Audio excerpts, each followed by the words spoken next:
Hello guys, welcome to my at cook channel. আজকে আমরা নিয়ে চলে এসেছি আলু ভাজার রেসিপি।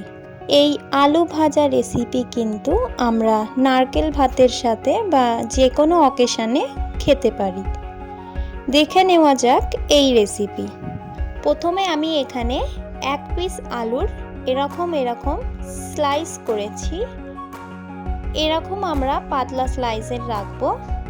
আলু ভাজাটা আমাদের এরকম স্লাইসেই হবে। দিয়ে দিই কয়েকটি মশলা। দিয়ে দিচ্ছি 1 চা চামচ গুঁড়ো লঙ্কা, সঙ্গে দিচ্ছি 1 চা চামচ হলুদ গুঁড়ো এবং 1 চা চামচ জিরে গুঁড়ো। দিয়ে দিচ্ছি স্বাদ মতো লবণ এবং অবশ্যই 1 চামচ সর্ষের তেল ব্যবহার করবেন, তাহলে আলুতে মশলাগুলো ভালোভাবে মেখে যাবে। সবগুলি মশলা দেওয়া হয়ে গেলে আমরা এবার ভালোভাবে আলুটাকে মশলার সাথে মাখিয়ে নেব। প্রত্যেকটা আলুতে যাতে মশলাগুলো মেখে যায় সেরকমভাবে কিন্তু আমরা আলুগুলো মাখবো। দেখুন এখানে আমার মশলাগুলি মাখা হয়ে গেছে। আমি এক পিস আলু আপনাদের দেখাচ্ছি। এরকমভাবে আমাদের মশলাগুলো মেখে নিতে হবে। এবার আমরা এই আলুটাকে ভেজে নেব। দিয়ে দিচ্ছি কড়াতে দিয়ে দিচ্ছি পরিমাণ মতো তেল। আমার আলুর পরিমাণ যতটা থাকবে সেরকম পরিমাণে আমরা সর্ষের তেলটা দিয়ে দেব।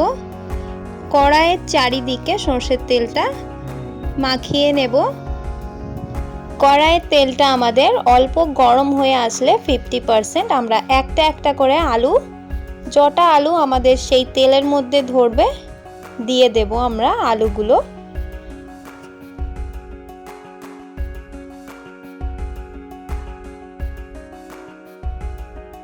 কড়াইয়ের চারিদিকে আলুগুলো আমরা সাজিয়ে নেব খুন্তির দ্বারাই।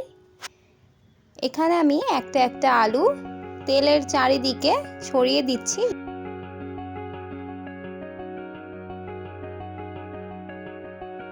আলুর স্লাইসগুলো সাজিয়ে দেওয়ার পর আমরা ঢাকা দিয়ে দেব 2 থেকে 3 মিনিট। তারপর আমরা ঢাকা খুলে আলুগুলো ওলটপালট করে দিয়ে ফের একবার ঢাকা দিয়ে দেব।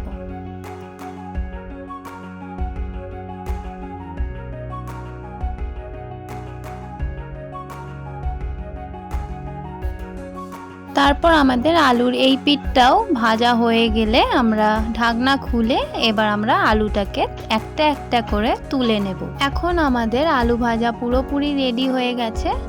যদি আপনাদের এই ভিডিওটা ভালো লেগে থাকে তাহলে অবশ্যই একটা লাইক, শেয়ার এন্ড সাবস্ক্রাইব করে দেবেন। দেখা হবে নেক্সট ভিডিওতে। আজকের এই ভিডিওটা দেখার জন্য অনেক অনেক ধন্যবাদ।